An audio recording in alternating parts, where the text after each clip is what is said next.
Ora, capite bene che con questi 5 ospedali e le risorse sono limitate perché l'azienda adesso verrà riequilibrata, poi l'assessore ce lo dirà anche, ma l'azienda non è in pareggio di bilancio, ogni anno fa dei buchi importanti, ho razionalizzato, abbiamo migliorato, però è un'azienda, è un territorio che è in perdita costantemente. Allora 25 milioni un anno, 20 milioni un altro, 15 un altro, poi nell'arco di 10 anni si fa una sommatoria, poi si vede quello che è il buco, che è coperto dalle regioni, però evidentemente crea anche un problema di flusso di cassa, di pagamento dei fornitori e quant'altro. Quello che mi rammarico e mi fa piacere che ci sia questa occasione e probabilmente devo chiedere anche scusa, non sono riuscito ad essere convincente circa il fatto che dopo che quella famosa conferenza dei sindaci ci ha detto no, guarda Stocco, non ci interessano aspetti di sicurezza o quant'altro, il centro nascite deve rimanere a Portogruaro. Noi abbiamo detto bene, sì, così.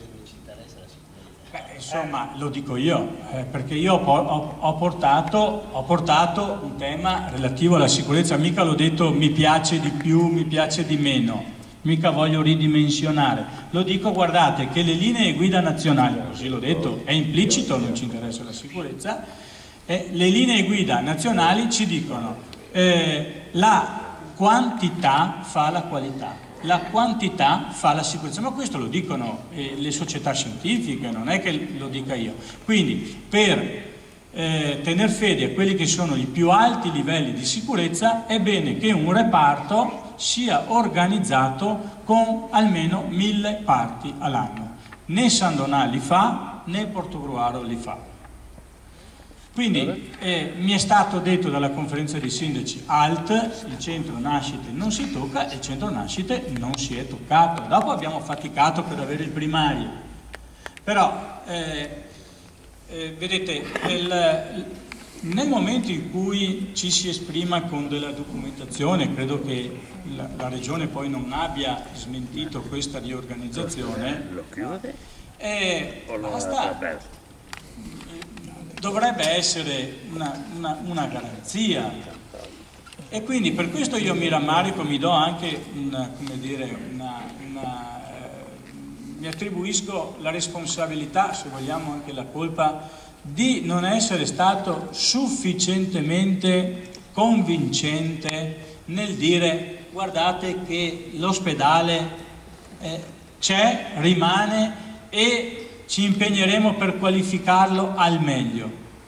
Dopodiché, e chiudo perché non voglio portare via troppo tempo, dovete anche tener conto che è vero quello che diceva l'assessore Stival, e cioè che i pazienti vanno, si informano, c'è internet, ci sono i passaparola, io mi trovo bene, sono stato e così via, e giustamente quando si tratta della propria salute e dei propri congiunti si va dove si ritiene che ci sia l'eccellenza, che non è detto che si ritiene, e alle volte per 1 milione di motivi, inclusi anche il fatto che non è dato sapere qual è l'eccellenza neanche nel proprio territorio, magari si tende anche a sottovalutare, a sottostimare.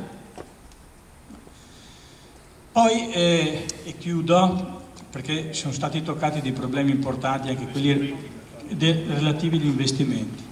Allora, un ospedale ha bisogno di 2 cose, le risorse umane di eccellenza, no? Quindi professionisti bravi, professionisti capaci.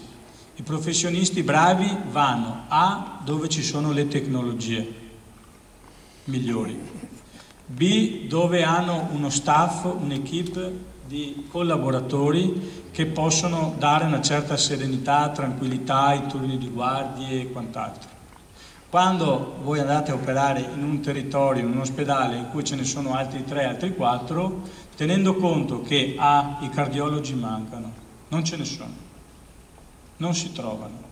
Gli anestesisti non si trovano, non ce ne sono. Pediatri ospedalieri non si trovano. Specialisti di urgenza e emergenza, noi facciamo i bandi per migliorare le condizioni dei pronto soccorso e i bandi vanno deserti. Quindi dobbiamo prendere anche personale non specializzato, che è un rischio che io mi assumo. Quindi è evidente che la frammentazione in tanti ospedali comporta tanti turni di guardia, comporta la carenza di anestesisti. Quando c'è una carenza di anestesisti comporta che non si fanno tanti interventi e la produzione scende, la produzione cala. Quindi quell'ospedale costa molto di più.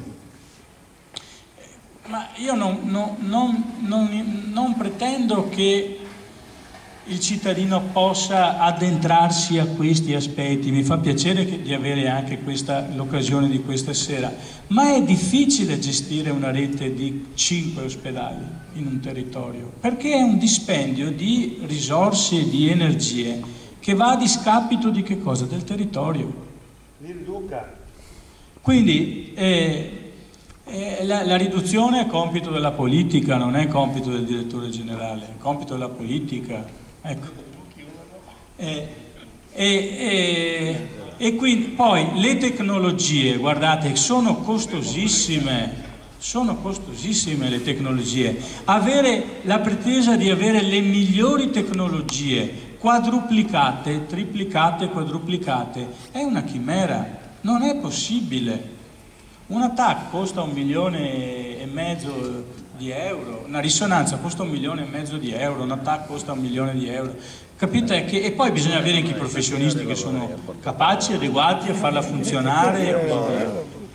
E gli investimenti sono 3 ospedali che abbiamo, 3 ospedali che sentono di tutta l'età, la vetustà che hanno. Gli interventi purtroppo sono anche lì moltiplicati 3. Purtroppo abbiamo avuto anche un contenzioso giudiziario che ci ha portato via 2 anni e mezzo tra delle ditte che avevano concorso in un grande appalto per un cosiddetto appalto calore, fatte in area vasta, quindi con più aziende, e qui ci ha impedito di portare a termine. Per esempio, noi abbiamo un ambulatorio di cardiologia che non è degno di questo nome. Abbiamo una sala d'attesa del laboratorio analisi che è una cosa ignobile. No? Abbiamo adesso fatto degli interventi per la pediatria, però gli interventi sono stati bloccati 2 anni e mezzo per un'avvertenza giudiziaria. Le risorse c'erano, la Regione ce le aveva date, no? Siamo stati impediti da un'avvertenza giudiziaria. Quindi i lavori adesso per la riqualificazione ripartiranno, e con 2 anni e mezzo di ritardo. Purtroppo queste sono le normative. Vi ringrazio intanto della plenaria.